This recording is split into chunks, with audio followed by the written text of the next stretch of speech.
Bonjour à tous. Bonjour à tous. Ah, voilà, ça me fait plaisir. Bienvenue pour ce culte du 14 août. On est encore en période quand même relativement de vacances, donc quelques visages qui reviennent, quelques-uns qui sont encore dans leur lieu de repos, de détente.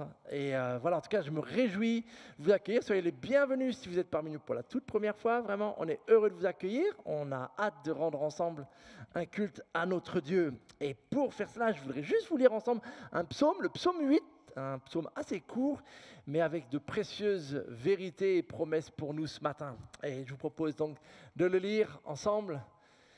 Éternel notre Seigneur, que ta gloire est admirable sur la terre tout entière.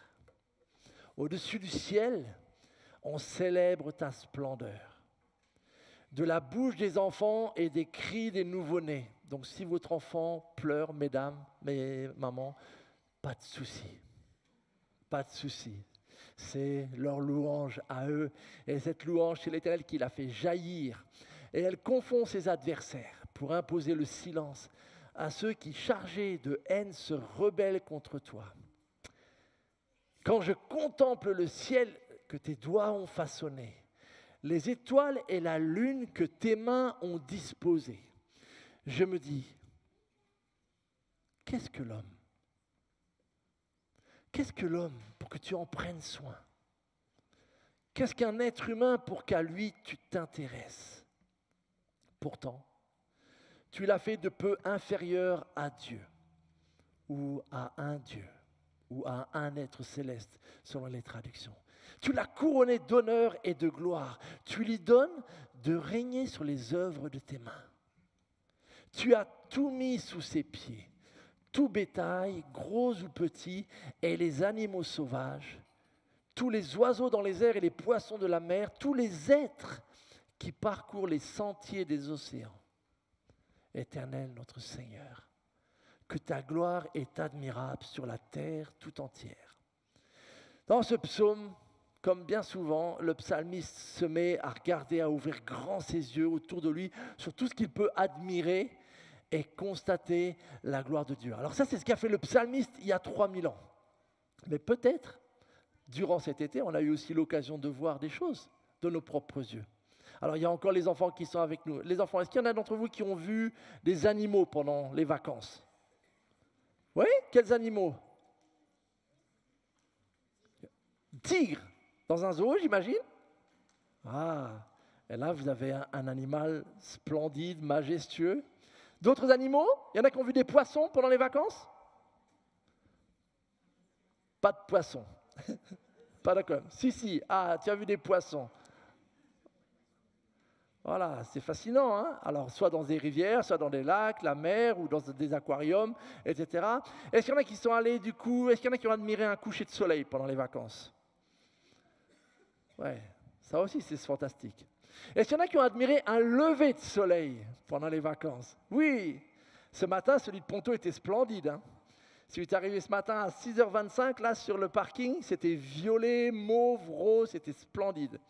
Des levées de soleil aussi, des beaux couchers de soleil. Est-ce qu'il y en a qui ont pu admirer des lacs de montagne ou des lacs tout court? Oui. Des rivières sauvages. Oui. D'autres paysages. Qu'est-ce qu'il y a aussi? Bon, de la mer. Qui a vu la mer Méditerranéenne? Oui, celle-là, elle a du succès pendant l'été en général. La Manche? Allez, certains sont allés en Normandie, ils me l'ont dit. Il faisait beau, même cet été en Normandie, il faisait très chaud. Hein. L'océan Atlantique? Oui, d'autres mers? Les Caraïbes, ah, voilà, bon, voilà. Là, c'est un autre niveau, hein, on va dire. OK. Mais en tout cas, plein de choses. Est-ce qu'il y en a qui ont goûté des bons fruits? Parce qu'en été, il y a des fruits quand même. Allez, qui a mangé de la pastèque cet été? Elles étaient bonnes cette année, moi, j'ai trouvé. Vraiment. Du melon? Ah, des pêches? Nectarines? Voilà. Ah là là. Il y a quand même plein de belles choses et de bonnes choses. C'est ce que fait le psalmiste en fait. Il regarde tout cela, il savoure tout ça, il voit avec ses yeux, il goûte avec son palais et il se dit mais c'est vraiment admirable. Quand on prend le temps de contempler et d'y réfléchir. Et je vous propose de traduire cela en chant, si vous voulez bien. On va chanter, et quand vous chantez, vous allez voir certaines phrases, elles vont peut-être reprendre quelque chose que vous venez de partager, et qu'on puisse justement remercier le Seigneur pour ce que nous avons pu admirer durant peut-être des temps de vacances, ou même en restant ici au travers de sa création. Donc chantons ensemble avec notre équipe louange, plusieurs chants pour louer le Seigneur pour tout ce qu'il fait, tout ce qui nous permet de contempler dans sa création.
Tout notre cœur doit s'élever en chant et dire ensemble, Dieu Tout-Puissant, que tu es grand, n'est-ce pas? Amen.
son chant doux et léger.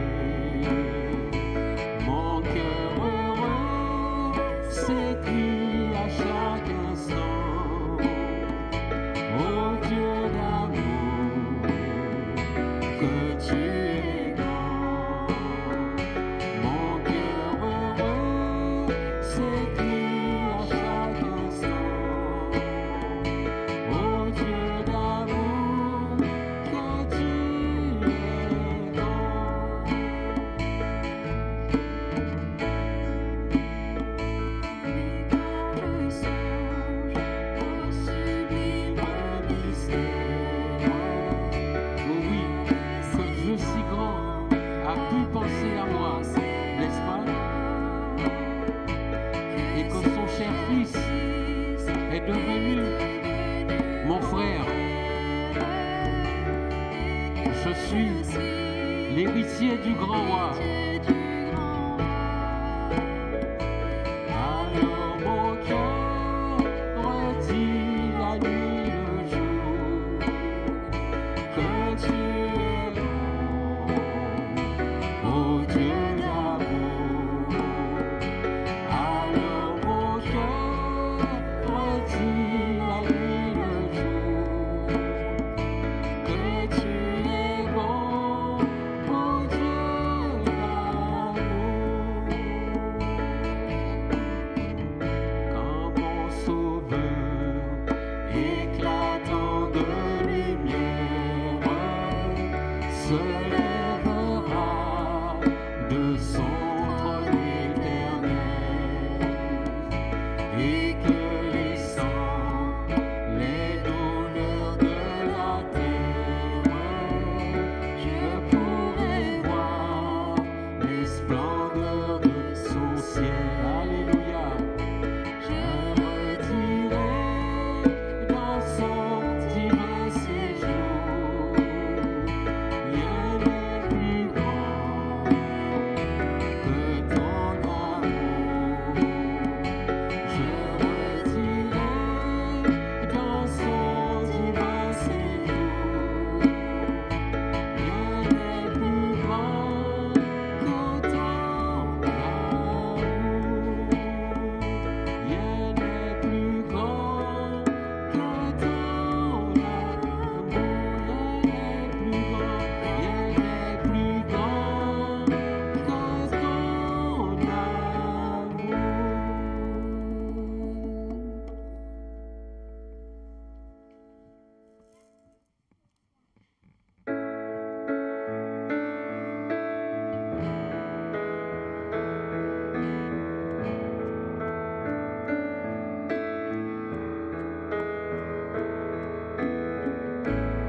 Oh Jésus, mon sauveur, Seigneur, nul n'est comme toi. Jour après jour, je te louerai, car ton amour est merveilleux.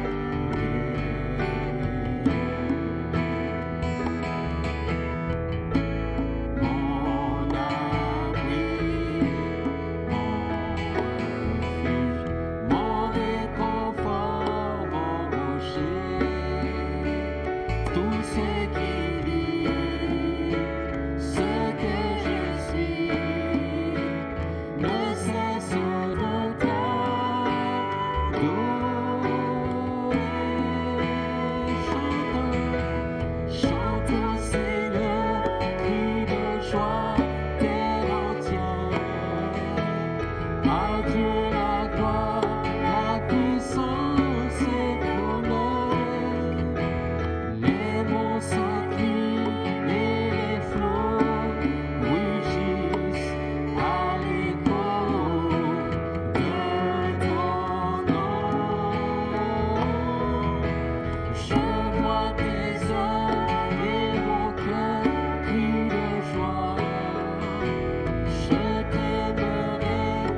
propose qu'on poursuive ce temps de louange, mais par la prière, et que peut-être là où vous êtes assis à 1, à 2, à 3, en famille, selon qu'on puisse, par nos propres prières maintenant, élever le nom de notre Seigneur pour ces merveilles qu'il nous a permis d'admirer peut-être pendant cet été justement, quelles qu'elles soient, animaux, paysages, lacs, fleurs, fruits, vraiment. Donc prenons un temps de prière vraiment là où on est, comme vous voulez, à 2, à 3, à 4, peu importe, et remercions le Seigneur vraiment pour tout ce qu'il nous a donné.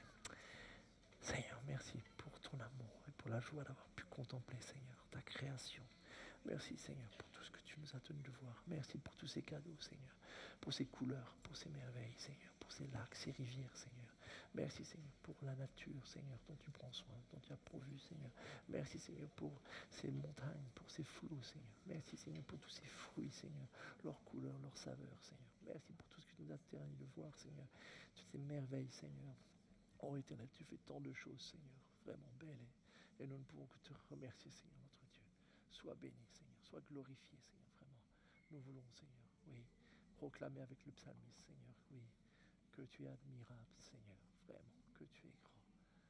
Merci, mon Dieu, merci, Seigneur. Amen.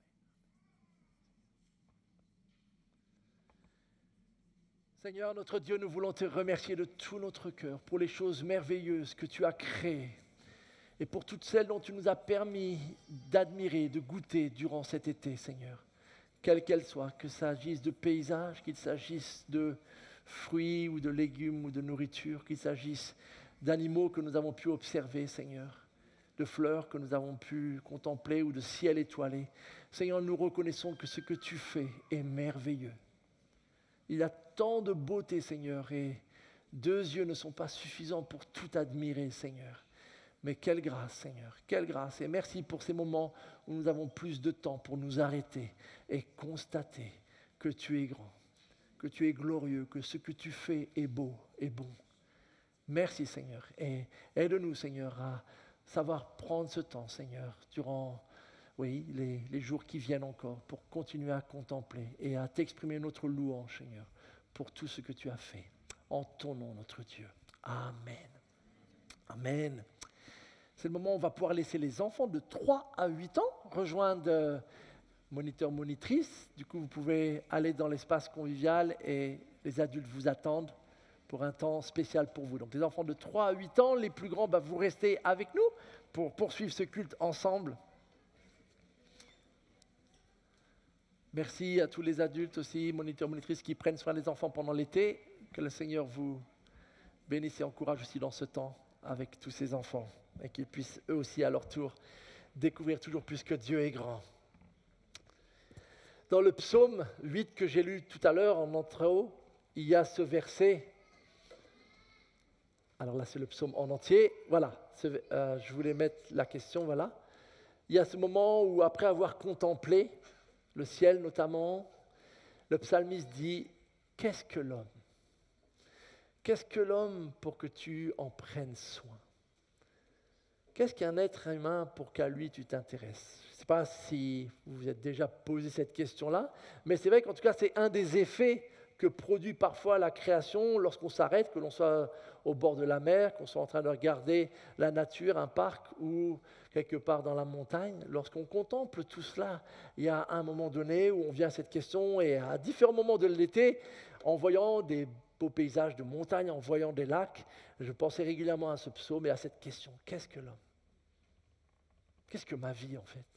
Face à toute cette immensité, ce sentiment à la fois de petitesse physique, quand vous êtes face à des montagnes, quand vous êtes face à l'infini de la mer, d'un horizon d'océan, qu'est-ce que l'homme ? Qu'est-ce que ma vie face à tout cela ? Tout d'un coup, on semble bien petit et minuscule, mais le psalmiste, en admirant, n'en tire pas la conclusion qu'il est sans valeur. Bien au contraire, en fait. Qu'est-ce que l'homme pour que tu t'intéresses à lui ? Parce que malgré cette grandeur, malgré cette création splendide et dont on n'arrive pas à faire le tour, le psalmiste est persuadé que celui qui est derrière cette création s'intéresse à lui. Dieu s'intéresse à toi. Aussi petite peut être l'estimation que tu fais de ta vie, sache que Dieu s'intéresse à toi. Et ça va bien plus loin.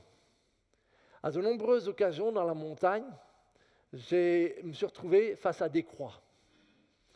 Les Savoyards, je ne sais pas pourquoi exactement, enfin il y a sans doute des explications, mais aimaient bien placer des croix au sommet des montagnes, au passage des cols, à différents endroits où ils avaient pu frayer un chemin au milieu de toutes ces montagnes et placer des croix. Et à de nombreuses reprises, j'ai pu m'arrêter. Et là, tout d'un coup, ce n'était plus tout à fait la même question. Ce n'était pas juste « qu'est-ce que l'homme pour que tu te souviennes de lui ?» mais qu'est-ce que l'homme pour que tu donnes ta vie pour lui? Et au milieu de cette création qui nous parle de la beauté, de la majesté de Dieu, grâce à ces croix, j'avais en même temps la gloire de Dieu au travers du salut.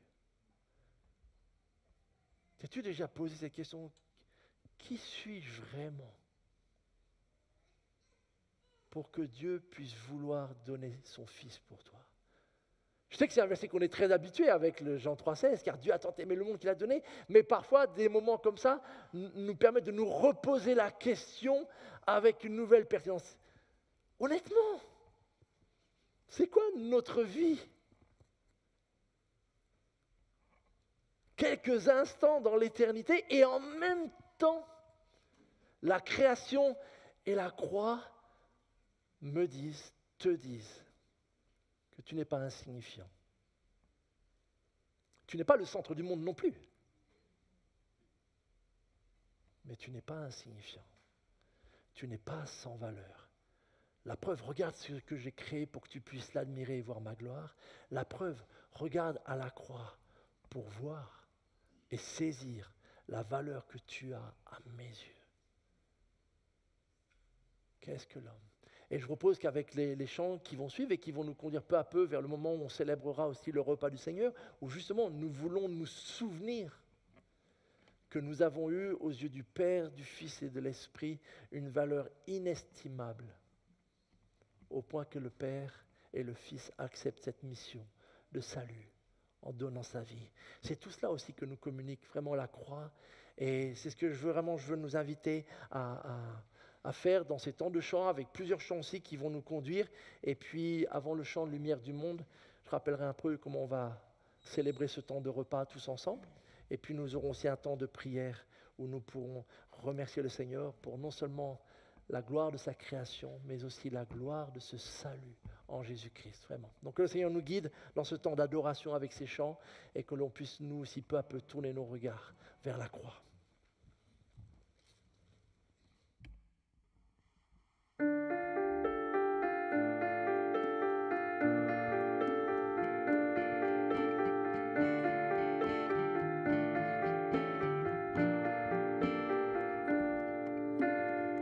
Du plus haut des sommets, des océans, la création nous parle de ta majesté.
Dieu redoutable, insaisissable, émerveillé, nous tombons à genoux et crions.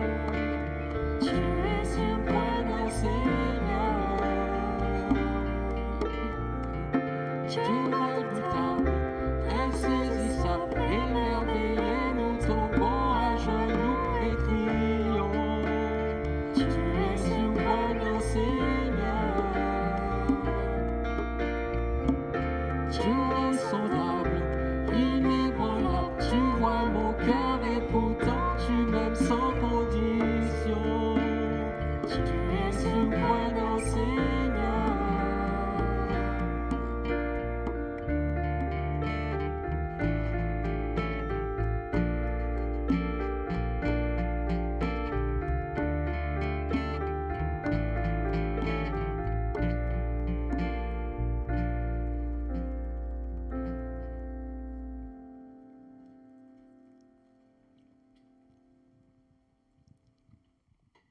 Oui, notre Dieu seul est digne de recevoir la louange et la gloire pour toute l'éternité, n'est-ce pas? Alléluia.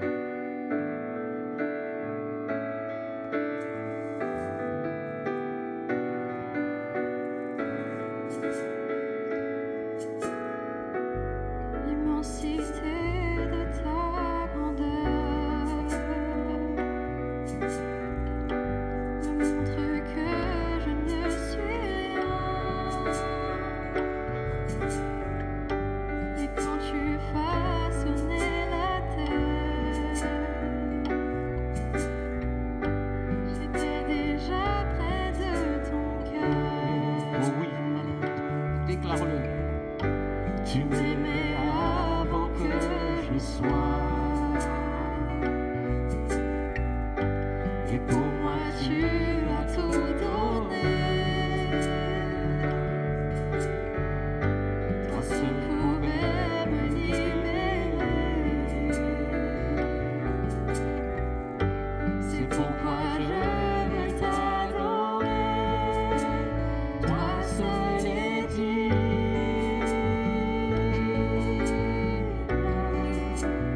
de recevoir louange et gloire pour l'éternité.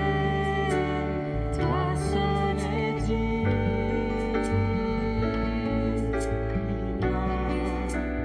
de recevoir louange et gloire pour l'éternité.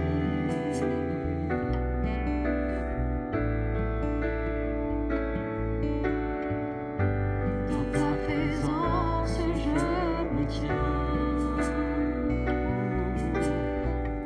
car tu as ce dont j'ai besoin.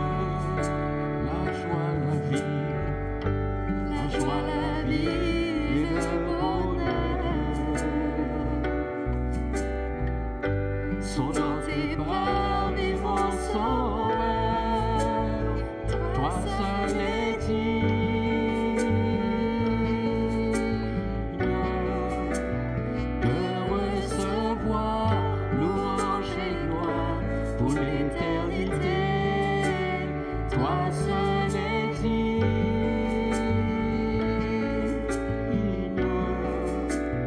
de recevoir louange et gloire pour l'éternité.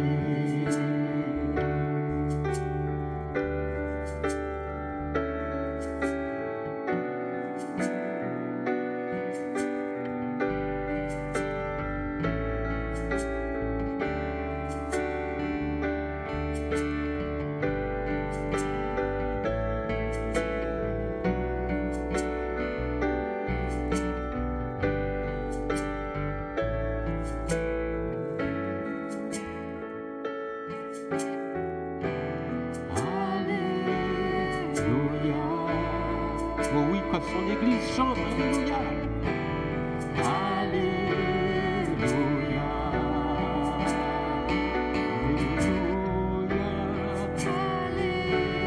Alléluia. Oui, chante-le, chante Alléluia. Alléluia.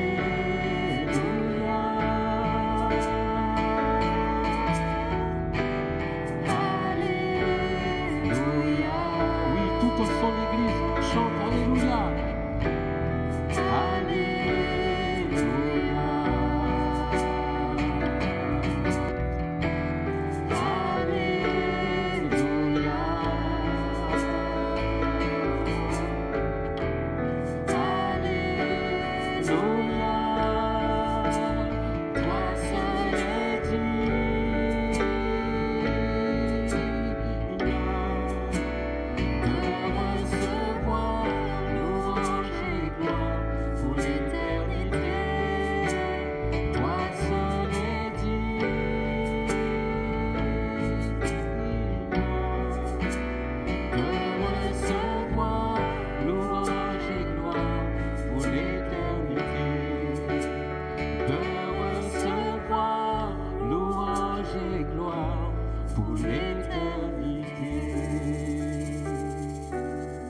place. Un jour, Élie a demandé à l'Éternel de pouvoir contempler sa gloire.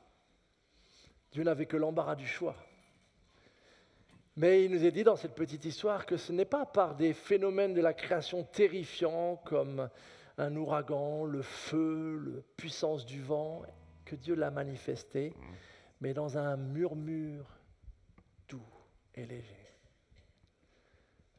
Dieu aurait pu manifester le fait qu'il nous aime et qu'on est précieux de multiples manières.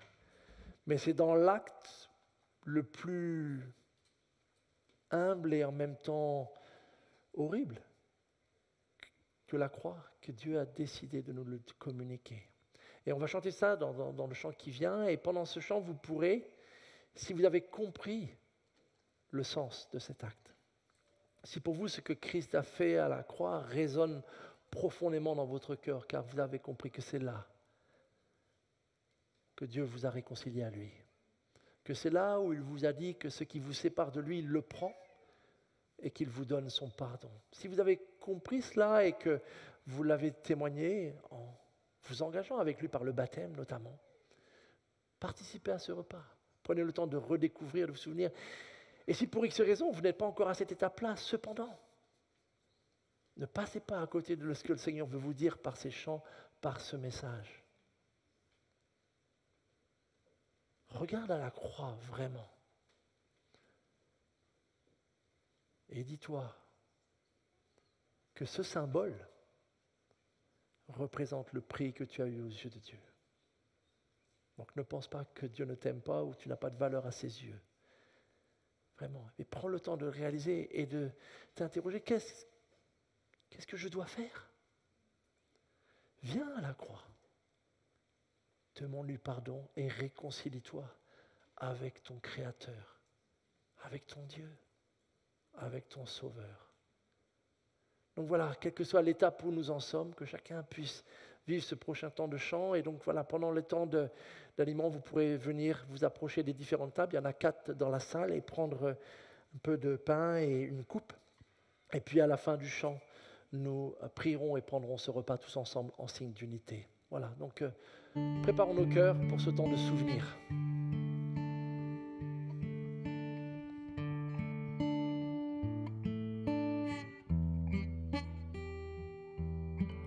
Lumière du monde venue dans l'obscurité, tu m'ouvres les yeux et je vois tant de beauté que mon cœur ému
Le Seigneur Jésus, dans la nuit où il fut livré, voulut qu'on se souvienne par un acte tiré de l'ordinaire, un simple repas, mais qu'à chaque fois qu'on prenne ce repas, on puisse se souvenir, ne jamais oublier, pour ne jamais douter, qu'il nous aime et qu'il a voulu nous réconcilier, ce Dieu merveilleux. Et ce pain symbolise son corps, tout simplement. Ce corps qui a souffert sur la croix, meurtri, brisé, maltraité, qui a souffert. Voilà ce qu'il symbolise, et c'est en souvenir de ce corps qui a souffert à notre place que nous prenons ce repas. Prenons-en tous.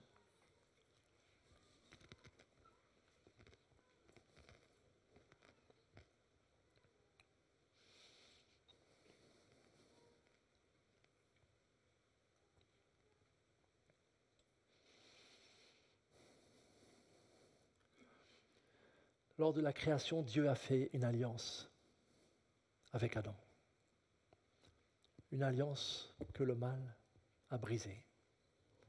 Et Christ a dit, ceci est la coupe de la nouvelle alliance. Dieu nous propose une nouvelle alliance, un nouveau pacte, une alliance à laquelle lui sera fidèle comme toujours. Et il nous invite, nous aussi, à nous allier, à nous associer, à nous unir à lui et à être, nous aussi, fidèles à cette alliance, c'est-à-dire dans la marche chrétienne. C'est ce que nous voulons faire et pour cela, il a donné son sang. Voici cette coupe, buvons-en tous.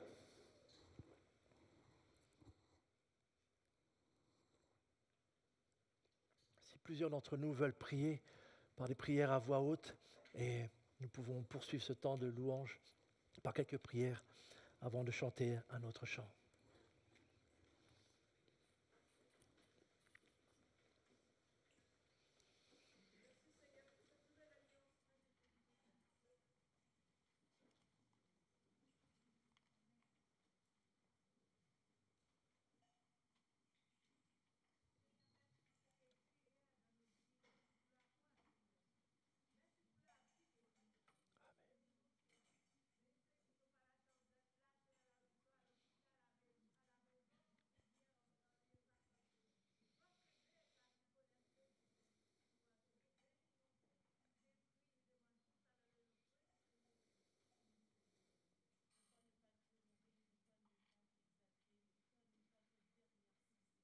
Amen.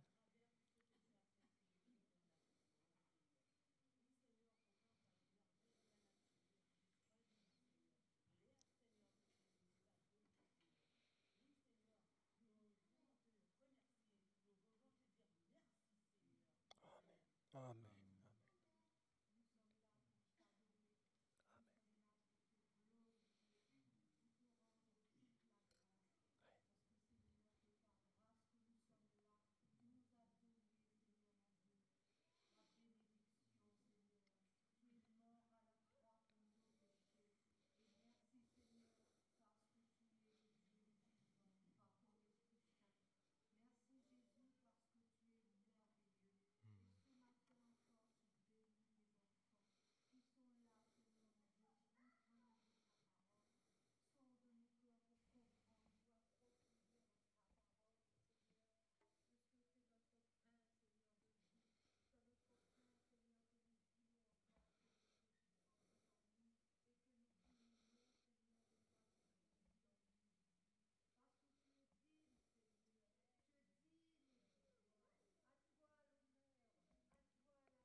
Amen.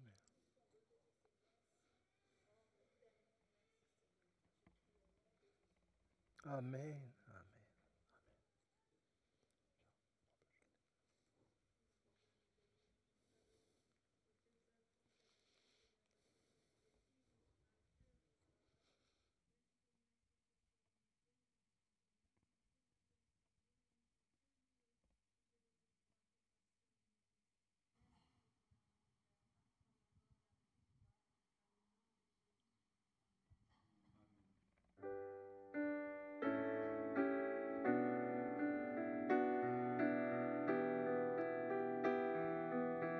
Le nom de notre Dieu est grand et saint. Je viens dans ta présence, Seigneur de l'univers.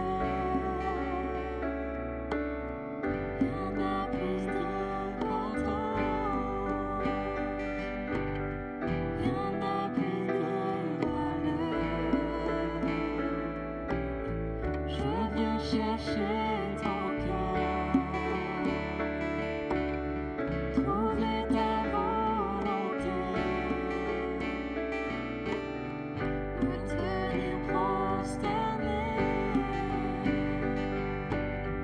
en chantant tes louanges. Ton nom est grand, ton nom est saint, ton nom est digne de louange. À toi l'honneur, à toi la gloire, à toi la puissance et la force.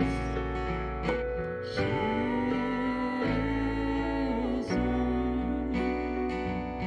agneau de Dieu. Je viens dans ta présence. Je viens dans ta présence, Déposer mes fardeaux, déposer mes fardeaux, tout ce qui me retient tout ce qui me retient, de m'approcher de toi. de m'approcher de toi. Oh, tu es mon bouclier, Tu es mon bouclier, mon abri, mon seul bien. mon abri, mon seul bien. Oh, vers toi, Seigneur mon Dieu, Vers toi, Seigneur mon Dieu, je veux lever les mains. je veux Alléluia. lever les mains. Ton nom est grand, ton nom est saint, ton nom est digne de louange. À toi l'honneur, à toi la gloire, à toi la puissance et la force. Jésus,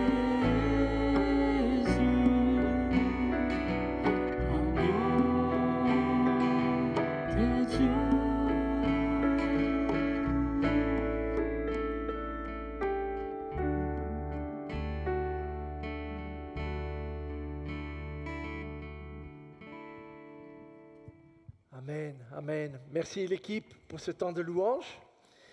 Et je vous invite à prier avant de ouvrir la parole. Notre Dieu, merci pour la joie de nous retrouver dans ta maison pour pouvoir ensemble, Seigneur, d'un seul cœur, d'un même esprit, Seigneur, t'offrir nos louanges, notre reconnaissance. Et tu nous connais, Seigneur, et tu as aussi une parole, Seigneur, pour chacun d'entre nous. Et je te prie, Seigneur, vraiment de nous parler, si ce n'est pas déjà fait, Seigneur, par ces textes, par ces chants, par ces temps de prière, par ton esprit.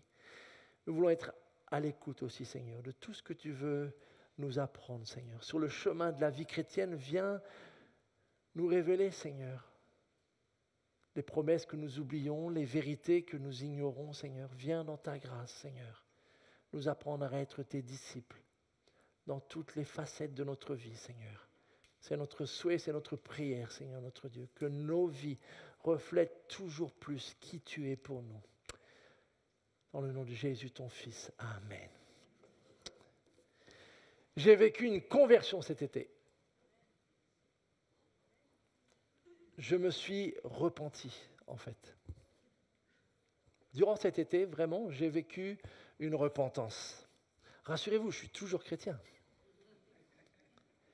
Mais j'ai pris conscience que je n'étais pas un disciple de Jésus dans tous les domaines de ma vie.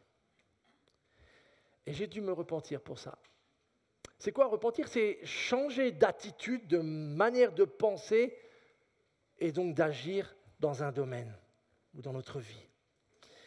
Chaque été, à peu près au mois d'août, vous avez un peu l'habitude, pour ceux qui sont plutôt là au mois d'août, que je vous parle de montagne. Et je vais vous parler un peu de montagne. Chaque été, vous savez combien j'aime vous partager quelques petits souvenirs de montagne, de lever de soleil, de beaux paysages. Alors, je ne sais pas si vous arrivez un peu à voir avec les spots, mais voilà, des glaciers de montagne, des Alpes, de lacs. Alors ça, je ne me lâche jamais, je commence à les avoir à peu près tous faits. Enfin non, il y en a tellement, de toutes les tailles, des lacs de montagne, et puis des torrents, cascades, etc.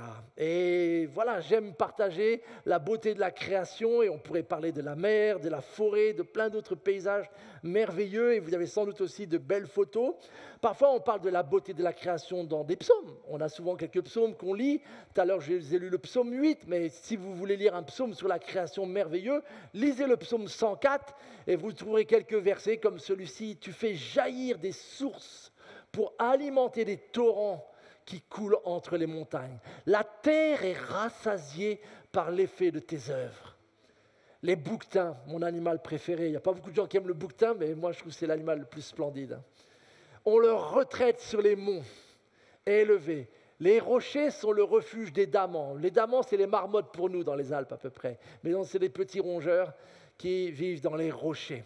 On pourrait les parler des psaumes. Il y a celui-ci aussi. Tous les cieux proclament combien Dieu est glorieux. Il n'y a jamais eu depuis l'histoire de la création 2 fois le même ciel. Jamais. Les cieux proclament la gloire de Dieu. Les palettes de couleurs, les palettes de nuances, etc., etc. On pourrait parler des chants, on en a chanté quelques-uns ce matin. Tout à l'heure, on a chanté celui-ci. Du plus haut des sommets, on a des chants qui parlent de la création.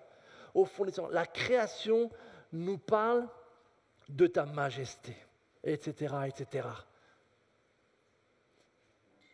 Partage de vacances, des psaumes sur la création, des chants sur la création.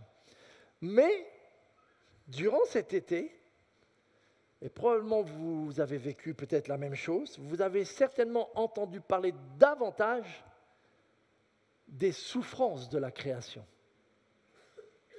que de sa beauté.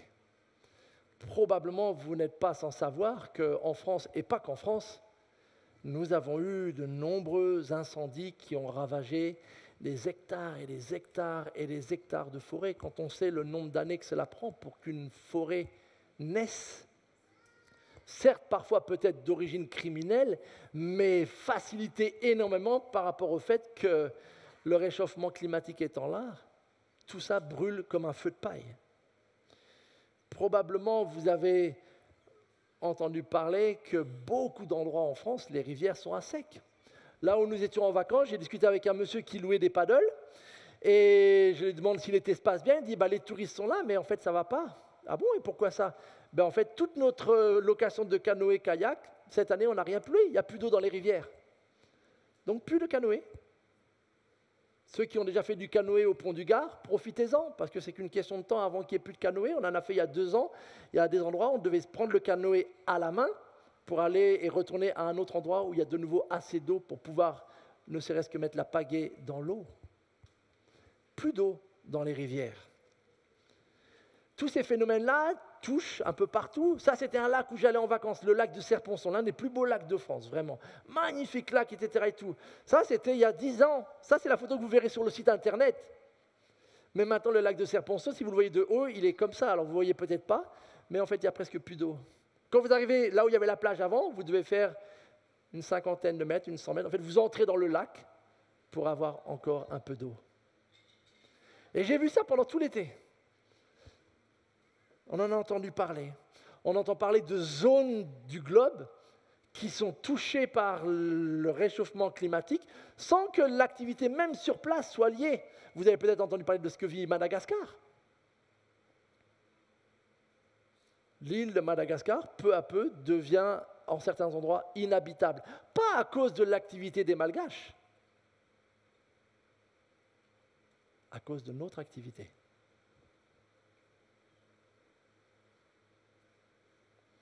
J'ai entendu parler de ce chiffre qu'ils appellent le jour du dépassement. Vous savez ce que c'est? Le jour du dépassement? Moi, je ne savais pas ce que c'est avant cet été. Le jour du dépassement, c'est un calcul qui est fait de façon fiable et rigoureuse, qui calcule, selon notre manière de consommer, à quel moment nous avons atteint, durant l'année, ce que la Terre produit pendant un an. Donc, à quel moment on dépasse? Au niveau mondial, si tout le monde vit de la même manière, à partir du 28 juillet jusqu'au reste de l'année, nous vivons sur ce que la Terre n'a pas produit, en fait. Donc, en fait, sur l'année d'après. En France, on arrive à cette date-là le 5 mai. En fait, si tout le monde vivait comme nous, les Français, il faut 3 terres pour arriver à pourvoir à nos besoins. Mais Dieu n'en a créé qu'une seule. Et tout l'été, j'ai commencé à me pencher sur ça et vous comprenez mieux pourquoi, à la fois, cela n'est malheureusement pas nouveau du tout. En fait, ça fait même des années que ça dure, des décennies.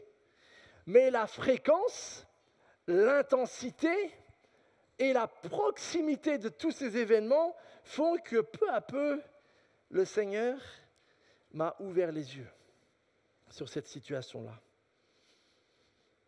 J'ai dû me repentir. Et je ne le dis pas en jouant avec les mots, sincèrement. Parce qu'en fait, jusqu'à cet été, je confesse, j'avais un bon cocktail d'excuses. Dans mon cocktail d'excuses, il y avait un peu d'excuses du genre « Moi, j'aime bien la nature, hein, mais qu'est-ce que je peux y faire, moi? C'est tellement vaste, c'est quoi mon lien avec le réchauffement climatique ?» Donc, je m'excusais. Après, il y avait un peu d'accusation défensive, parce que quand même, en tant que Français, je suis doué pour ça. C'est pas moi, c'est Total. Ou c'est les grandes industries, c'est pas moi, ou c'est les politiques qui font pas ce qu'il faut, je sais pas, etc. Donc c'est quand même plus facile de renvoyer la balle sur les puissants. Bon, j'avoue, il y avait aussi un peu de culpabilité. J'ai un diesel et j'ai compris que ce n'est pas forcément le véhicule le plus propre qui existe. Je le compense avec un peu d'orgueil, je viens de temps en temps à l'église à pied. Mais plus que tout ça, il y avait aussi beaucoup d'indifférence en fait. Il y avait beaucoup d'indifférence parce qu'au final, tant que ça ne me touche pas trop et que je peux continuer à vivre de la même manière, pourquoi changer?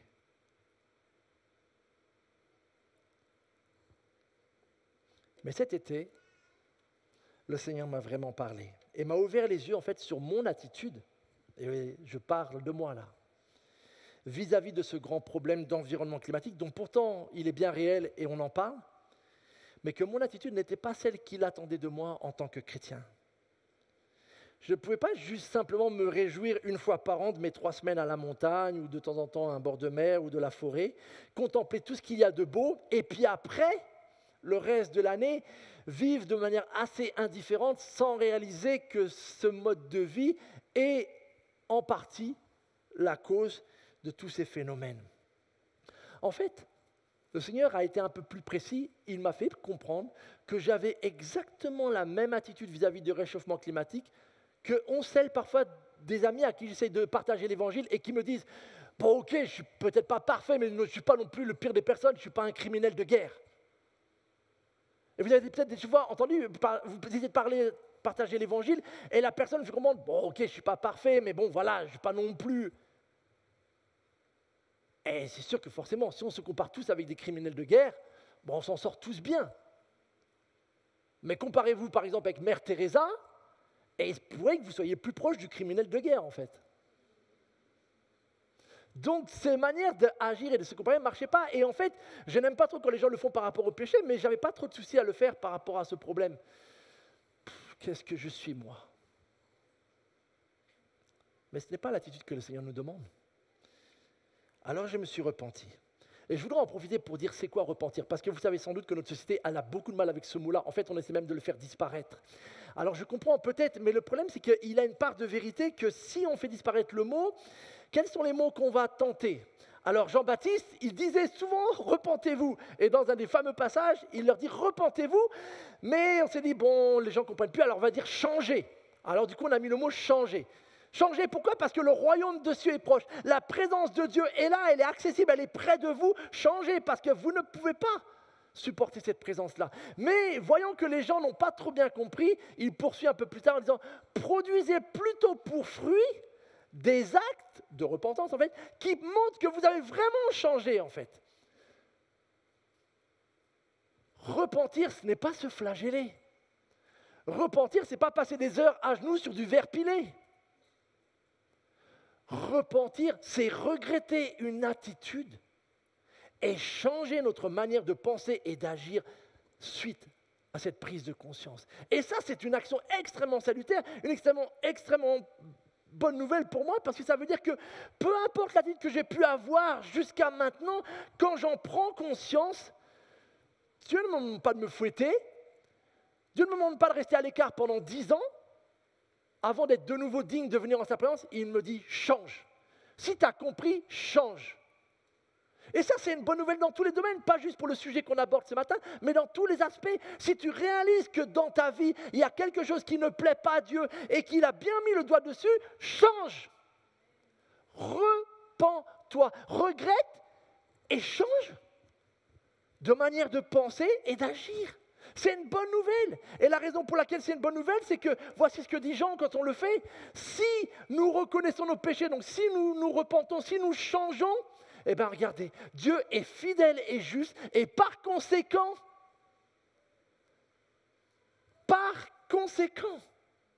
il n'y a pas de pardon pour celui qui ne se repent pas. Mais celui qui le fait, sincèrement, authentiquement, Dieu est fidèle et juste et il pardonnera nos péchés et il nous purifiera de tout le mal que nous avons commis. Vous voyez pourquoi c'est une bonne nouvelle. Donc quand je vous dis je me suis repenti, je ne suis pas du tout en train de pleurer. Je suis très content que le Seigneur ait mis le doigt sur cette situation-là dans ma vie. Et je voudrais un peu l'aborder avec vous. Nous connaissons tous Jean 3,16, n'est-ce pas ? Dieu a tant aimé le monde. Et ça m'a interpellé, mais le monde, souvent, moi, je l'ai traduit dans ma tête par l'humanité. Dieu nous a tant aimé, nous, donc il a donné son Fils. Et c'est vrai. Sauf que s'il avait voulu dire ça, il aurait dit Dieu a tant aimé l'humanité qu'il a donné son Fils unique. Mais il a bien dit Dieu a tant aimé le monde. Et le mot monde, en l'occurrence, c'est la création. C'est cosmos. Donc ça veut dire que Dieu nous aime nous, et ça c'est une bonne nouvelle et je l'ai déjà dit, mais Dieu aime aussi tout ce qu'il a créé, et Dieu a tant aimé ce qu'il a créé, vous et la terre, qu'il a donné son Fils unique. Et donc être un disciple de Jésus, c'est vouloir de plus en plus aimer Dieu, de toute sa force, de toute son aide, de toute son âme. Aimer notre prochain comme nous-mêmes, mais aussi aimer sa création qu'il nous a donnée. Et je voudrais juste vous partager quelques pistes, quelques principes pour nous aider peut-être dans cette réflexion. Et la toute première, parce que c'est un des pièges dans lesquels je suis tombé, mais qu'il nous faut bien prendre conscience, c'est que mes amis, c'est un problème spirituel. Je ne dis pas que le réchauffement climatique est un problème simple. C'est un problème complexe, avec des dimensions économiques, avec des dimensions politiques, avec des dimensions géographiques, avec des dimensions culturelles, etc. Je ne le nie pas. Mais si nous ne pensons que c'est que ça, nous passons à côté du vrai problème. Parce que le réchauffement climatique, mes amis, c'est un problème avant tout spirituel. Ne pensez pas que c'est juste un problème politique qui doit concerner simplement un parti parmi les autres. Non, non, non. Tant que nous penserons comme ça, nous serons à côté de la plaque. C'est un problème spirituel. Pourquoi ? D'où vient la pollution à votre avis ? Jésus a répondu à cette question-là. Et vous savez d'où il a dit ce qu'il a dit ? La pollution, elle vient d'où ?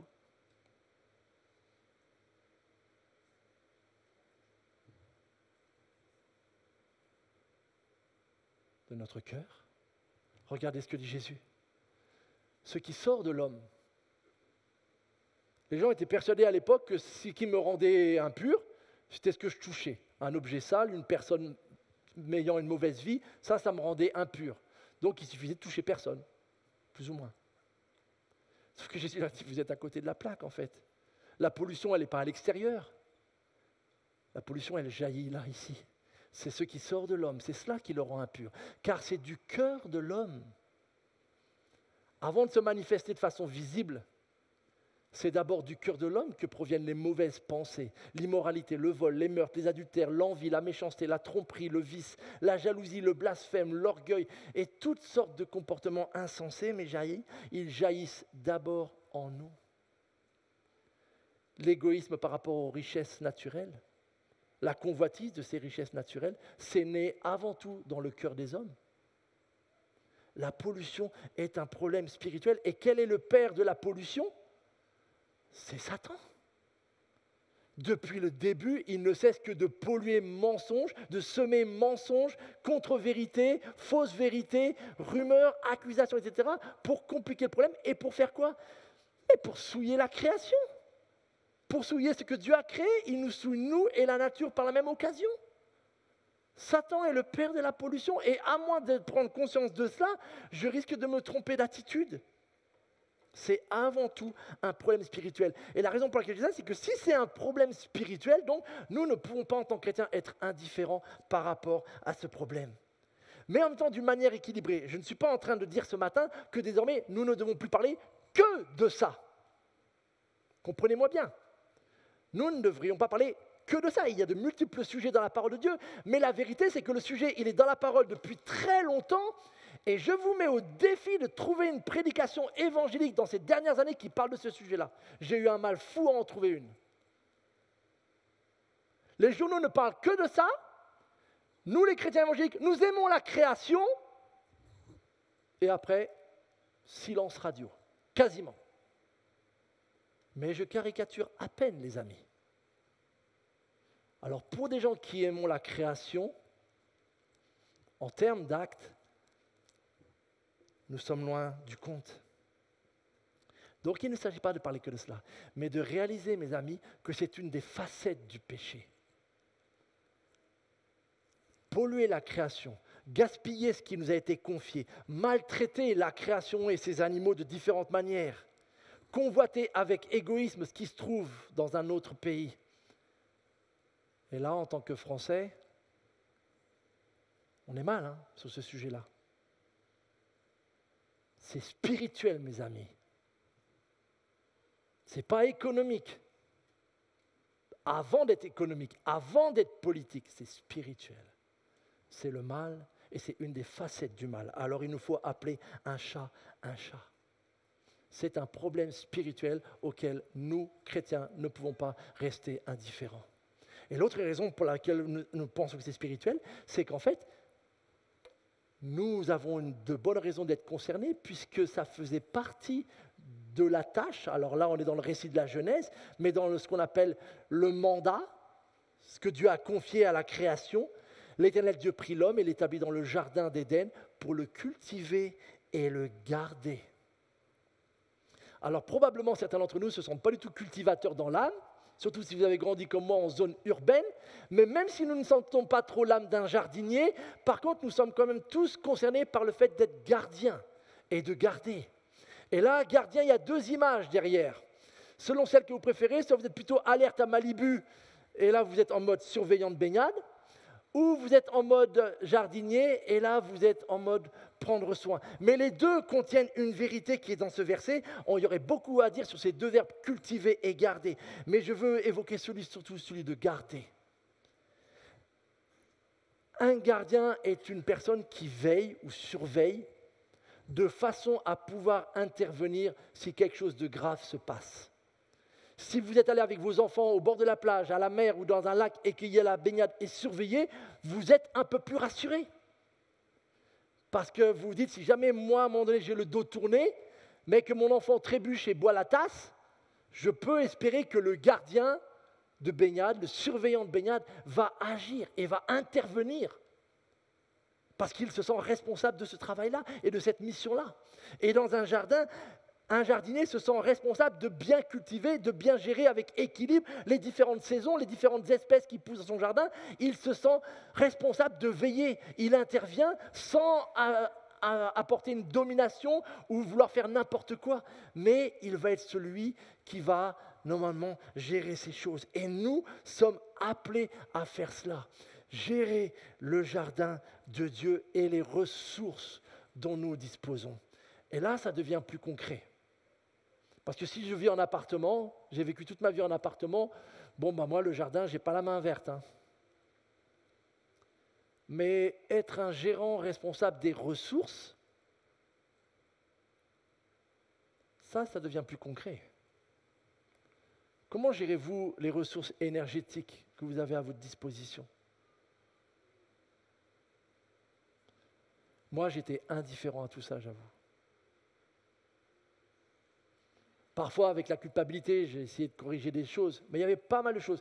Mais j'ai réalisé aussi que j'étais ignorant de beaucoup de choses. Je vous donne juste un truc que j'ai appris il y a moins de 2 semaines, pour vous dire.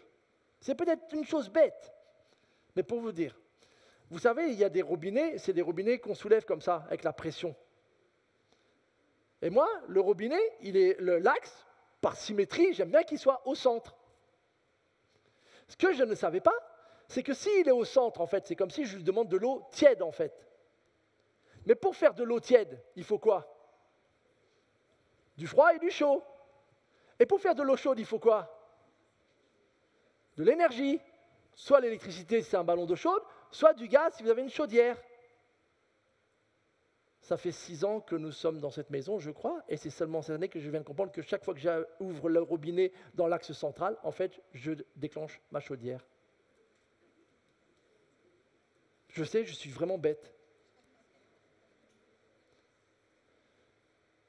Donc du coup, maintenant, je fais la guerre à la famille.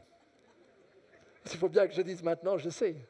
Donc, on met les robinets dans l'axe eau froide. Et si vraiment, pour X raison, là, à un moment donné, il nous faut de l'eau chaude, eh ben, on le pivote de l'autre côté. Mais on oublie la symétrie pendant quelques instants et on met les choses dans l'axe froid. C'est juste un exemple, mais on pourrait les multiplier sur tous ces éco-gestes de responsabilité qui peuvent nous permettre d'être au moins des meilleurs gérants par rapport à ce que Dieu nous a confié. L'eau, l'électricité et le gaz. Je ne vais pas vous faire une leçon, il y a plein de très bons sites qui résument tous ces gestes. En plus, honnêtement, on peut avoir une petite motivation derrière, c'est que si on les applique, vous pourriez économiser quelques euros.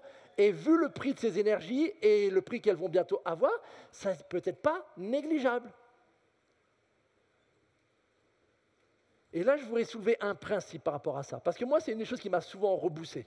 Je vous l'explique. Un jour, j'étais dans la voiture, j'entends à France Info quelqu'un qui parle des véhicules diesel. Je me sentais un peu concerné, je suis dans mon C4. À l'époque, le diesel était moins cher. Je faisais beaucoup de kilomètres, donc j'avoue, on a acheté un diesel. Et là, la personne, elle commence à dire que les gens qui ont des diesels, c'est des criminels de guerre. Je dis, quand même, il y a peut-être un... Mais enfin, et le problème, c'est qu'en fait, beaucoup des choses qui sont autour de ce sujet-là, je vais passer ça, sont souvent en mode accusatrice. Et le problème, je ne sais pas pour vous, mais en fait, moi, si on m'accuse trop fortement, ça produit rarement le bon effet, en fait. Si je me sens coupable par la peur, et il y a eu beaucoup de reportages, et parfois ils sont tirés de vrai, mais avec des images très chocs sur ce qui se passe dans la création, sur ce qui se passe dans certains endroits du globe, etc.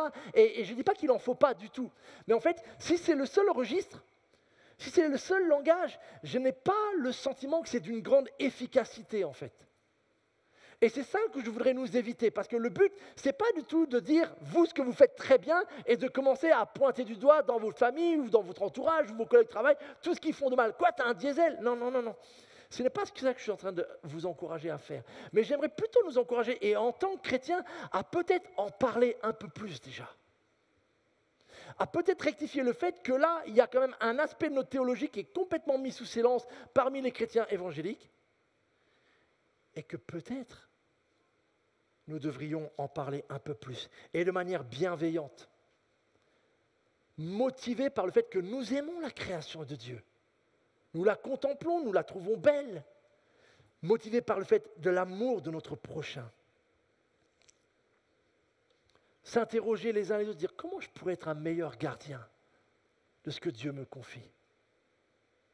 comment je pourrais peut-être agir de manière un peu plus responsable et faire des progrès, peut-être se motiver les uns les autres, peut-être au sein de la famille, se dire, tiens, si tous ensemble, on était un petit peu plus rigoureux sur ça ou sur cela, et se lancer des défis ensemble, faites-le ensemble dans la bienveillance, peut-être se poser la question en tant qu'Église.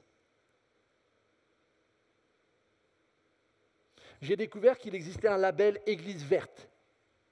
J'étais curieux, du coup je suis allé voir tout ce qu'ils faisaient. Croyez-moi, on n'est pas prêt. Si je vous disais le nombre de fois où je coupe les robinets, où j'éteins les ventilos, où j'éteins l'électricité parce que le dimanche ou la semaine, après notre passage, on n'éteint pas. C'est vrai, on n'est pas chez nous de toute façon, donc c'est pas moi qui paye la note. Bah si, en fait, c'est vous qui la payez avec vos offrandes. Peut-être en tant qu'Église, on pourrait apprendre et s'encourager. Et se dire, ok, comment peut-être on peut faire mieux? Et de façon constructive, de façon, j'insiste vraiment, parce que, pourquoi? Lorsque on a le recours plutôt au mode accusation ou culpabilisateur, qu'est-ce qui se passe? En fait, on s'isole les uns les autres. Si je ne me sens pas trop à la hauteur, je vais éviter d'être proche de ceux qui peut-être font mieux que moi. Et donc, on va s'isoler. Or, le grand problème de ce sujet-là, c'est qu'en fait, on est tous liés. On est tous concernés. Nos modes de vie n'impactent pas nos frontières, que nos frontières. Je pense qu'on en est tous conscients, mais en même temps, on l'oublie. Et pourtant, nous, en tant que chrétiens, on devrait être les premiers conscients. Pourquoi? Parce que l'Église, elle est à la fois locale et elle est à la fois universelle, internationale. Et on l'a vécu lors de nos voyages mission. Quand tout d'un coup, pour certains d'entre nous qui sommes allés en Côte d'Ivoire, on est arrivé dans certains villages et qu'on voyait que, l'eau, en fait, vous ne la faites pas couler du robinet. C'est bizarre. Ben non. Non, en fait, il nous faut aller là où il y a un puits, faire la queue, et après, à la force des bras, et parfois 2 fois par jour. Et là, en tant que chrétien, tu te dis, maintenant, ce sont nos frères et sœurs, et on pourrait multiplier les exemples comme ça. Si nous, en tant que chrétiens, nous ne comprenons pas que nous sommes interdépendants sur cette terre, qui va le comprendre? Et parfois, ça me frustre de voir des personnes athées qui comprennent mieux ça que nous, en fait. Beaucoup d'entre nous, nous ne sommes pas originaires de ce pays-là et nous savons très bien que nous sommes interdépendants. Et beaucoup d'entre nous, vous avez vu les conséquences de mauvaises actions dans un endroit qui se répercutent là où vous êtes. Alors il est peut-être temps de changer aussi, nous. Et plutôt que d'accuser ou de se plaindre ou de regarder dans le passé, de dire, ok, comment est-ce que concrètement on pourrait faire un peu mieux? Et peut-être avancer concrètement vers une meilleure attitude et un meilleur partage des ressources, une meilleure répartition et usage. Petite nuance. Si vous êtes comme moi, quand je réalise que j'ai fauté dans un domaine, en général, j'ai le réflexe de basculer dans l'extrême inverse. À une période de ma vie où j'étais très mal organisé, j'ai lu 2-3 bouquins dans l'organisation, et là, je me suis dit, Manu, t'es au taquet maintenant. Et j'ai commencé à me faire des plannings, des objectifs, etc., etc. Et j'allais vérifier, etc. et tout. Sauf qu'en fait, j'avais basculé et je passais plus de temps à vérifier mes objectifs qu'à essayer de les faire. Donc, dans toute chose, il y a une forme d'équilibre qui est spirituel. Et c'est là où je voudrais aussi nous encourager, parce que tout ce sujet de l'écologie, du réchauffement climatique, de cet écosystème qui est perturbé, etc., vous allez rencontrer un certain nombre de personnes qui en parlent. Et à la fois, c'est une bonne chose. Sauf que quand vous creusez un peu, vous allez voir qu'ils n'en parlent pas toujours pour les mêmes raisons que nous. Ils n'en parlent pas toujours avec la même idéologie que nous derrière. Et parfois, en fait, c'est même plutôt des idées anti-chrétiennes, voire en tout cas complètement non bibliques. Et là, il nous faut faire attention, en fait. Et il y a un avertissement qui est justement dans la lettre de Paul. Alors, il ne parle pas que de ça dans son contexte, mais qui est pertinent pour notre situation. Voici ce que dit Paul à un moment donné. Ils ont délibérément, en parlant des païens autour de lui, échangé la vérité concernant Dieu contre le mensonge, et ils ont adoré la créature, et ils lui ont rendu un culte au lieu du Créateur. Et là, vous voyez ce que Paul est en train d'évoquer ? C'est qu'il y a en même temps une forme de hiérarchie. Il y a un ordre. Ne dites pas en parlant ici, Manu nous a dit que maintenant il fallait adorer la création et embrasser les arbres. Ce n'est pas ce que j'ai dit, on est d'accord? Non. Ce que je suis en train de dire, c'est que si nous aimons notre Créateur, nous avons toutes les raisons de aimer ce qu'il a créé. Mais nous aimons plus le Créateur parce qu'il en est bien plus digne que la création. Et donc, il ne s'agit pas maintenant de se mettre dans des causes ou des lobbies et de devenir fanatique pour ces choses-là. Adorons le Créateur, mais aimons et respectons et protégeons et contemplons sa création. Mais ne faisons pas l'erreur qui est annoncée ici, de se mettre tout d'un coup à avoir quasiment plus d'amour et de zèle pour la créature que pour le Créateur. Nous devons prendre conscience. Et c'est là où il y a un élément qui est encourageant pour moi, c'est que dans tout ce que je suis en train d'évoquer, c'est que notre force, c'est la confiance en Dieu. La culpabilité n'est jamais une bonne motivation sur la durée. Ça peut être un électrochoc, mais sur la durée, ce n'est pas une bonne motivation. Notre motivation, mes amis, c'est la confiance en Dieu. Qu'est-ce que je veux dire par là? Voici un exemple. Regardez un texte dans l'Ancien Testament. Je vais l'expliquer tout de suite. Mais regardez ce que dit l'Éternel. Si vous obéissez au commandement que je vous donne aujourd'hui, en aimant l'Éternel votre Dieu et en lui rendant un culte de tout votre cœur, je répandrai sur votre pays la pluie au temps opportun. Et vous aurez de belles récoltes. Alors, je ne veux pas bâtir toute une théorie sur ce seul verset. Chose à ne pas faire, on a déjà expliqué, on remet toute chose dans ce contexte. L'Éternel parle au peuple d'Israël. Et il lui propose de réaliser qu'en fait, en aimant le Créateur, en aimant leur Dieu et en obéissant à ses commandements, Dieu prendra soin d'eux. Je ne suis pas en train de dire que chaque fois qu'il pleut, c'est parce que vous avez bien fait. Mais il y a un principe derrière ce verset qui peut que nous encourager à la confiance, à savoir que mon attitude vis-à-vis de Dieu, elle n'est pas sans effet. Elle n'est pas sans influence. C'est ce que dira Jésus lui-même lorsqu'il nous dit, si tu veux prier, fais quoi? Va le crier devant tout le monde et montre combien tu es un bel homme de prière. Non, si tu veux prier, va dans ta pièce où seul le Père te voit. Pourquoi? Parce que c'est lui en fait qui va te rendre, qui va te récompenser. Et là, nous avons une bonne motivation. C'est que nous ne voulons pas être des bons gérants pour nous tirer une gloriole. Nous ne voulons pas être des personnes responsables de la création pour pouvoir se vanter de qui que ce soit ou pouvoir accuser d'autres qui feraient moins bien que nous. Surtout pas. Mais nous croyons que notre attitude vis-à-vis de Dieu, vis-à-vis de ce qu'il a créé, il le voit. Il sonde les cœurs. Et à sa manière, il récompense. À sa manière, il apporte une forme de bénédiction. Donc ce n'est pas du tac au tac, mais il y a un principe qui est là, dans la parole de Dieu, et qui peut que nous encourager à agir d'une manière droite. Et je termine. C'est que tout cela est embelli par le fait que nous avons l'espérance. L'espérance d'une nouvelle création. Et là, vous savez quoi? Eh bien, il y a une attitude bizarre chez les chrétiens évangéliques sur ce sujet-là. J'avoue, je n'arrive pas à le comprendre. Je ne sais pas comment c'est né, mais il y a un raisonnement biaisé sur ce sujet-là qui vous dit dire, puisque la création va être détruite, puisqu'il va y avoir un jugement, eh bien, allons-y gaiement. Et utilisons tout ce qu'on peut pendant qu'on peut, peu importe les autres pays, de toute façon ça va être détruit. Je caricature à peine certaines prédications évangéliques. Il y a quelque chose qui me surprend quand on pense comme ça. Qui d'entre vous a déjà nettoyé sa voiture? Ah, vos voitures sont sales à ce point-là? Non, soyez sincères les hommes. Pourtant, on le sait tous quand même, nos voitures du passé ont toutes fini un jour ou l'autre à la casse. Hein.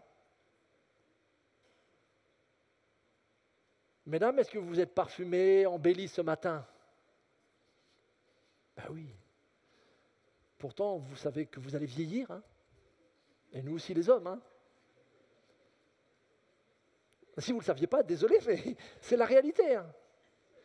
Ce que je veux essayer de nous faire comprendre, c'est que vous voyez bien, pour un certain nombre, pour nous-mêmes, pour nos propres corps, pour un certain nombre que nous possédons, nous sommes bien conscients qu'on prend soin de ces choses-là, pas parce qu'elles durent éternellement. On prend soin de ces choses-là parce qu'elles nous sont précieuses, elles nous tiennent à cœur. On les prend soin parce que Dieu nous a donné un corps. Même si je sais que ce corps-là, il vieillit, que de temps en temps, il tombe malade et qu'un jour ou l'autre, il mourra. J'en prends soin pour mon Créateur. Alors pourquoi ne nous prendrions pas soin de ce que Dieu a créé sous prétexte qu'à un moment donné, cette création va passer par une forme de jugement dont on ne connaît pas non plus tous les détails. Il y a un très beau verset dans Romains. Regardez, la création attend avec un ardent désir la révélation des fils de Dieu. C'est-à-dire ce moment où vous et moi, nous serons fils et filles de Dieu dans leur état entier. Dans la plénitude, comme Christ. Eh bien, la création, elle attend ça. Pourquoi ? Parce que la création tout entière a été réduite à une condition bien dérisoire. Le mot derrière, c'est le fameux mot de l'Ecclésiaste, à de la vanité. Elle souffre. Elle souffre. Mais Dieu lui a donné une espérance. Il ne parle pas de nous là, il pourrait le dire, et il le dit dans d'autres passages. Mais il dit que Dieu a donné à la création une espérance. Laquelle ? C'est que la création elle-même, celle-là, celle où nous sommes, elle sera délivrée de l'esclavage. Les termes les plus forts. Il y a des manières dont nous utilisons la création qui est de l'esclavage. Aucun respect pour le repos de la terre, on produit. Si ça ne produit pas assez, on bombarde de trucs, etc. Jusqu'à ce qu'à un moment donné, plus rien ne pousse là, donc on va ailleurs. Tirer le maximum de ce que l'on peut de quelque chose, c'est de l'esclavage, en le maltraitant. De la corruption. C'est pas grave, vous avez besoin pour vous en nourrir, mais si on vous donne de l'argent, donnez-le nous, puis vous irez vous nourrir, je ne sais pas, vous trouverez bien une solution. C'est ce que font nos dirigeants. C'est ce que font nos groupes agroalimentaires. Comment vous croyez qu'on a tous ces fruits qui ne poussent pas ici ? Rappelons-nous ceux qui sommes d'entre nous qui sommes allés en Côte d'Ivoire, vous vous rappelez les mangues ?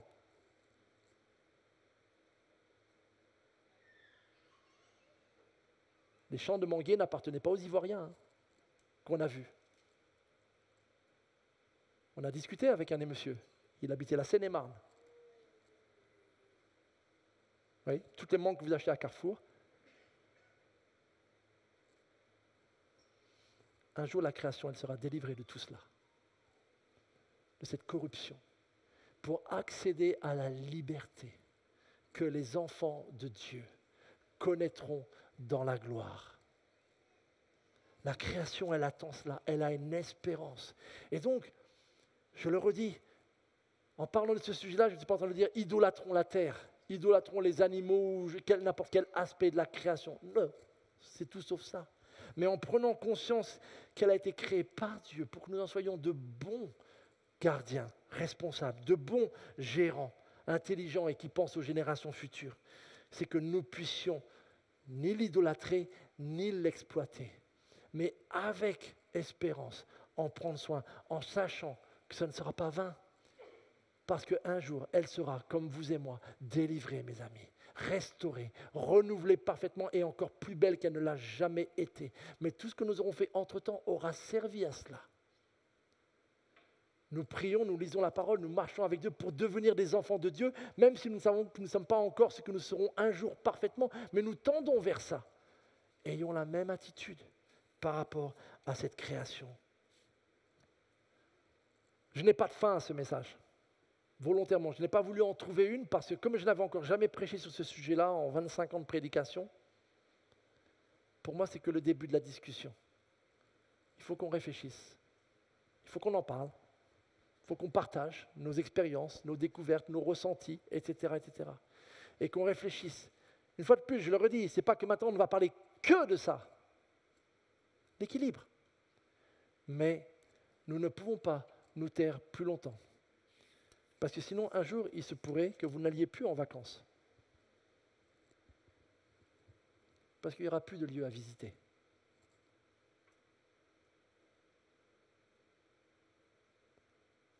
Alors même si on a l'impression qu'on n'est pas nombreux, localement, on peut faire des choses.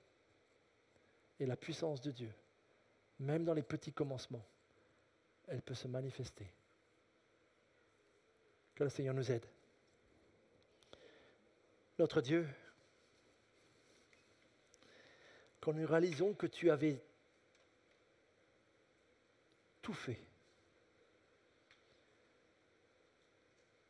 pour que cette histoire d'une humanité vivant dans ta création se réjouisse, apprécie, savoure, profite, fasse grandir, développe tout ce que tu avais mis à notre disposition et que nous voyons l'état de corruption, d'injustice, d'inégalité, ces souffrances qui peu à peu nous touchent aussi, mais qui touchaient déjà des régions depuis bien longtemps, Seigneur. Nous réalisons à quel point, Seigneur, nous avons besoin de nous repentir, Seigneur. Et te demandons cette grâce, Seigneur, d'accepter, Seigneur, ce repentir et de nous permettre, Seigneur, là où tu nous as placés, localement, individuellement, puis en famille, puis en église, Seigneur, de peut-être davantage prendre conscience, Seigneur, comment nous pourrions être de plus sages gérants, Seigneur, de toute cette création. Comment être plus solidaires, Seigneur. Comment être plus équitable, Seigneur. Dans ta grâce, Seigneur. Protège mon cœur et protège nos cœurs de tous ces cocktails d'excuses, peut-être avec lesquels nous nous sommes auto-excusés, Seigneur. Aide-nous avec équilibre, Seigneur, à prendre conscience de ce qui devrait changer, de ce qui pourrait changer. Permets-nous, Seigneur, de pouvoir aussi être une voix qui, au milieu de tout ce discours, Seigneur, parle avec bienveillance. Seigneur, nous aimons cette nature parce que c'est toi qui l'as créée. Elle est l'œuvre de tes mains. Et nous voulons la préserver du péché, tout comme nous voulons nous préserver du péché, parce que nous savons que ce qui vient du malin, ce qui vient de nos cœurs égoïstes et orgueilleux, est tout sauf bon, Seigneur. Jésus-Christ, viens nous donner dans ta grâce, Seigneur, une attitude équilibrée et raisonnable dans tout ce domaine, Seigneur. Et aide-nous en tant qu'Église à pouvoir, Seigneur, réaliser ce que nous pourrions mieux faire, Seigneur. Merci. Merci pour ton amour, pour ton pardon, Seigneur. Merci pour tout ce que tu fais de merveilleux. Et merci, Seigneur, parce que si nous plaçons notre confiance en toi et si tu vois aussi dans les cœurs de tes enfants, Seigneur, une attitude qui t'honore, qui t'est agréable, nous croyons aussi, Seigneur, que tu vas continuer à bénir. Nous croyons que tu vas continuer à manifester tes grâces, Seigneur. Et qu'en ton temps, tu donnes, Seigneur, comme tu l'as fait si fidèlement, Seigneur. Nous te prions, notre Dieu aussi, de nous émerveiller, Seigneur, par ta bonté et ta générosité, Seigneur. Seigneur, tout est à toi et tout nous vient de toi. Alors à toi toute la gloire. Amen.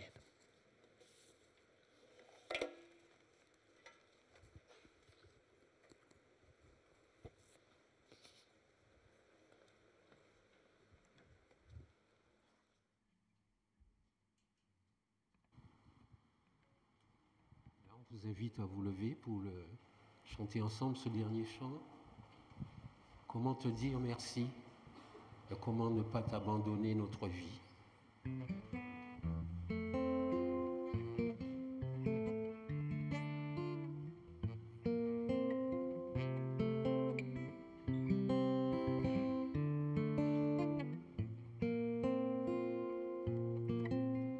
Quand je vois la beauté d'un coucher de soleil, un art si raffiné me révèle tes merveilles.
Amen, amen. Une seule annonce pour cette semaine. On est encore en régime été. Préparez-vous, la rentrée arrive, mais en tout cas, on savoure. Et chaque mercredi, on se retrouve pour nos soirées 3P. Je veux bien la diapo, merci Sam. Donc, chaque mercredi soir, à 20h30, dans l'espace convivial, on se retrouve. Partage, parabole et prière, et parfois un 4e P comme pastèque. Mais en tout cas, on passe de bons moments agréables. Donc voilà, vous êtes les bienvenus le mercredi à 20h30 et on prend un temps de partage de nouvelles. Et puis chaque mercredi, on regarde une nouvelle parabole. En attendant, je vous souhaite un excellent dimanche. Profitez de la création. Allez vous balader, profitez. La fraîcheur arrive, la pluie arrive. Il en faut aussi, on en a besoin. Et en tout cas, que le Seigneur vous bénisse dans votre marche avec le Seigneur cette semaine. Bon dimanche!